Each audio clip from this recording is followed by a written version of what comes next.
Hello everyone! Dahil Sunday ngayon, kami ay nagki-crave ng toge na may manok. Ayan po yung aming manok guys, isang pirasong manok yan.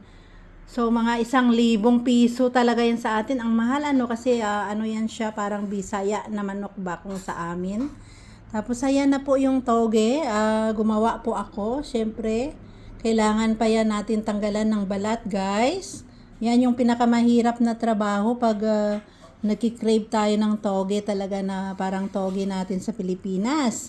Tapos lalagyan namin ng cabbage at saka syempre may sutanghon. So, manok, toge, na may repolyo at saka sutanghon. So, alam na this guys, yung aming lunch ngayon ay toge na may manok.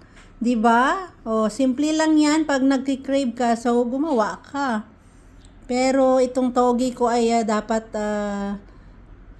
bukas pa sana ito ang the best na pag-anuhan ng tanggalan ng balat. Kaso lang bukas mayroon tayong trabaho, hindi na natin maluto. So pilitin natin na matanggal talaga yung lahat ng mga ano na yan, balat-balat ng munggo, di ba?